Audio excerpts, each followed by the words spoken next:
Hello! ഞാൻ ഇന്നൊരു unboxing video ആയിട്ടാണ് വന്നിരിക്കുന്നത്. ഈ സാധനം ഞാൻ കുറേ നാളായിട്ട് വാങ്ങണം എന്ന് പറഞ്ഞിരിക്കുവായിരുന്നു.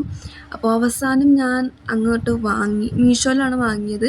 രൂ. 142 ഈ പ്രൊഡക്റ്റിനായത്. അപ്പോൾ അത് തുറന്നപ്പോഴത്തേക്കും നമുക്ക് ആദ്യമേ തന്നെ ഒരു കുറിപ്പടി കിട്ടി. ആദ്യമായിട്ടാണ് മീഷോന്ന് ഓർഡർ ചെയ്തിട്ട് ഇങ്ങനത്തെ ഒരു സംഭവങ്ങളൊക്കെ കിട്ടുന്നത്. പ്രോഡക്റ്റ് എന്തായാലും ബബിൾ റാപ്പിലൊക്കെയാണ് വന്നിരിക്കുന്നത്. അപ്പോൾ അത് പൊട്ടിക്കാതെ ഒരു സമാധാനം കിട്ടില്ല. അപ്പോൾ കുറച്ച് പൊട്ടിച്ചിട്ട് ഞാൻ പ്രോഡക്റ്റ് എടുത്ത് നോക്കി. പ്രോഡക്റ്റ് വേറൊന്നുമല്ല, നമ്മുടെ ഫെയറി ലൈറ്റാണ്. ഞാൻ ഇതുവരെ ഫെയറി ലൈറ്റ് വാങ്ങിച്ചിട്ടേ ഇല്ല. അപ്പോൾ എനിക്ക് നല്ല ആഗ്രഹം ഉണ്ടായിരുന്നു വാങ്ങണമെന്ന് പറഞ്ഞിട്ട്. അപ്പോൾ അതൊന്ന് സാധിച്ചു. ഈ ഫെയറി ലൈറ്റ് നമ്മുടെ ബാറ്ററിയിലാണ് വർക്ക് ചെയ്യുന്നത്. പക്ഷേ ഇവിടെ വേറെ ബാറ്ററി ഒന്നും ഇല്ലാത്തത് കൊണ്ട് ഞാൻ ടി വിയുടെ റിമോട്ടിൻ്റെ ബാറ്ററി ഊരി എടുത്തിട്ട് അതുകൊണ്ടിട്ടാണ് ഇത് വെച്ച് ടെസ്റ്റ് ചെയ്ത് നോക്കിയിരിക്കുന്നത്. അപ്പോൾ ഇത് ആക്ച്വലി അതിന് ഫിറ്റൊന്നും അല്ലായിരുന്നു. നമ്മുടെ ക്ലോക്കിലൊക്കെ ഇടുന്ന ആ ബാറ്ററി ഇല്ലേ, അതാണ് ഇതിന് കറക്റ്റായിട്ട് ഫിറ്റ് ആവുന്നത്. അതിൻ്റെ ഇടയിൽ നമ്മുടെ ശുണ്ട് വന്നിട്ട് ഇവിടെ ഫെയറി ലൈറ്റ് കണ്ടിട്ട് അത് കളിക്കാനുള്ളതാണ്ട് സാധനമെന്നും പറഞ്ഞിട്ട് ഇപ്പോഴുണ്ടായിരുന്നു. ഇടയ്ക്ക് കടിക്കുകയൊക്കെ ചെയ്തു. പിന്നെ ഞാനത് മാറ്റിക്കൊടുത്ത്.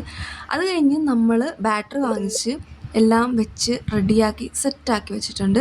ഈ ഫെയർ ലൈറ്റ് കാണുമ്പോൾ എനിക്ക് മിന്നാമിന്നീനെയൊക്കെയാണ് ഓർമ്മ വരുന്നത്, ഇങ്ങനെ വിതറി ഇടുമ്പോഴത്തേക്കും. പിന്നെ ഞാനതിൻ്റെ ബാക്കിലെ ഓളിൽ വെച്ചപ്പോൾ ഞാനിത് ഒട്ടും എക്സ്പെക്റ്റ് ചെയ്തില്ല. എനിക്ക് ഭയങ്കര ഇഷ്ടമായി. ഈ വോളെന്ന് പറഞ്ഞാൽ ഞാൻ വാൾ പുട്ടി കൊണ്ട് ചെയ്ത വോളാണ്. ഈ വോൾ ചെയ്തിട്ട് ഏകദേശം 1-2 വർഷമായി കാണും. പക്ഷേ ഇന്നാണ് ഈ വോളിൻ്റെ ശരിക്കിനുള്ള ഭംഗി ഞാൻ അറിഞ്ഞത്. ശരിക്കും നേരിട്ട് കാണാൻ ഇതിലും ഭംഗിയാണ്. ഈ വീഡിയോയിൽ അത്ര ക്ലിയർ അല്ല. ഈ പ്രോഡക്റ്റ് എന്തായാലും എനിക്ക് നന്നായിട്ട് ഇഷ്ടമായി. ഞാൻ നല്ല സാറ്റിസ്ഫൈഡ് ആണ്. രണ്ടിനും അത്യാവശ്യം ക്വാളിറ്റി ഉണ്ട്. ഈ ലൈറ്റ് ഞാൻ വേറെ രീതിയിലൊക്കെ വെച്ച് നോക്കി. അതിൻ്റെ ഒരു ഭാഗമാണ് ഇതും. അപ്പോൾ എന്തായാലും ഇത്രയേ ഉള്ളൂ വീഡിയോ. Thank you.